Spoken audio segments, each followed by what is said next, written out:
Cuisse de lapin farci de chèvre et de tomates confites. Pommes de terre écrasées à l'huile d'olive.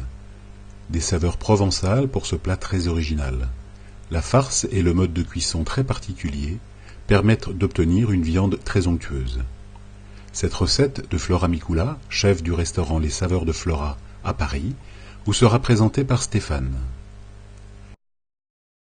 J'ai jamais de ma vie désossé une cuisse de lapin. Donc première question, comment s'y prend-on pour ne pas faire de bêtises? Bon, alors, première chose, je demande déjà à ton boucher s'il veut bien le faire. Ça, Ah oui, oui. ça marche. Oui, oui. Sinon, c'est tout bête, en fait.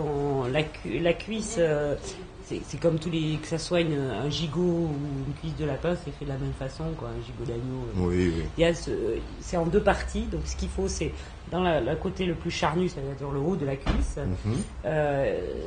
Si tu as une huile, il va apparaître un petit. Comment ça s'appelle, moi, le truc, le moignon, là, La malléole, l'os, la quoi, qui va rotule, ressortir. Oui, l'os qui va ressortir.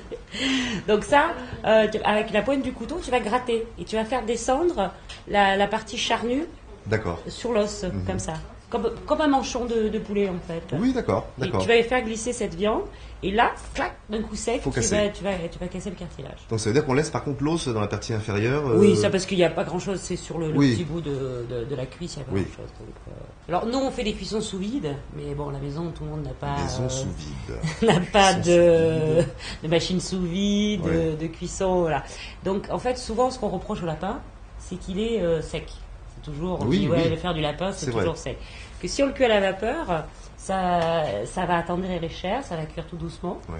Donc, et comme on va le farcir, il faut que le papier film enroule la cuisse, parce que je ne vais pas vous faire Ouais. coudre les Mais alors, cuisses. qu'est-ce que c'est comme papier film? C'est un papier film ordinaire, hein. Papier film donc transparent, c'est Transparent, ça? papier Ah, d'accord. film plastique, quoi. D'accord.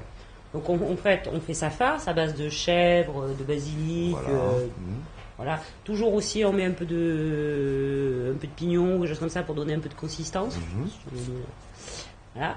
Et donc on filme la cuisse et on la cuit dans un couscoussier.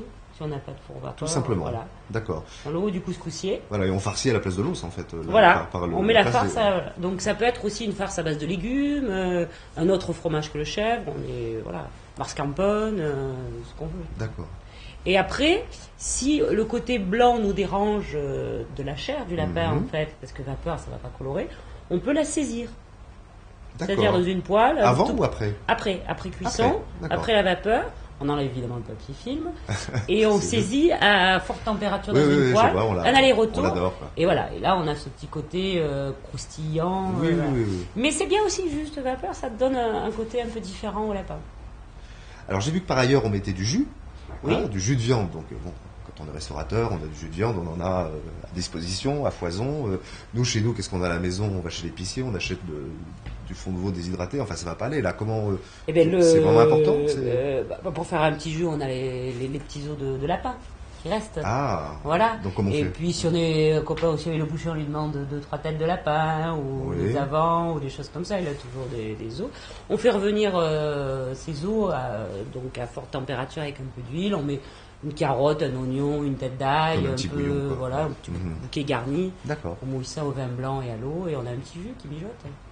Il y a peut-être des choses qu'on peut préparer à l'avance, d'autres après. Comment on synchronise tout ça? Parce que moi, je veux passer du temps avec mes convives. Donc Voilà, donc bon, évidemment, tu désosses tes cuisses à l'avance, tu les farcis, tu les enroules dans le papier film, tu peux les cuire à l'avance, il n'y a pas de problème.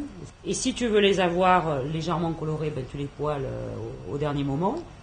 une fois de Et plus. si jamais tu veux les garder blanches, tu les remets un petit coup à la vapeur pour les réchauffer. D'accord. Et la pomme de terre écrasée, ce qui est important dans la pomme de terre écrasée, c'est de la cuire avec la peau, Oui. de l'éplucher Oui. et de l'écraser quand elle est encore chaude. Voilà. Si tu la mets au frigo entière Elle va comme durcir, ça va pas aller. toute l'amidon et ça va faire de la glu, ça va être horrible. D'accord. Donc c'est l'écraser et l'assaisonner, soit de l'huile d'olive, soit du beurre salé, soit des herbes, sans herbes, comme on a envie. Ça, c'est moins compliqué. Ça peut se faire Voilà. effectivement au dernier moment. C'est Voilà. pas. Et ça, c'est et même, rapide. et même ta pomme de terre écrasée, si t'as envie, tu peux la faire quelque temps avant, c'est-à-dire le matin pour le soir. Mhm. Tu la gardes dans un saladier, Oui. assaisonné tout ça avec un peu de beurre ou d'huile d'olive. Là, moi, c'est à l'huile d'olive. Hein. Tu mets ça dans un saladier avec un papier film et tu le passes au micro-ondes au dernier moment D'accord. pour la réchauffer. D'accord.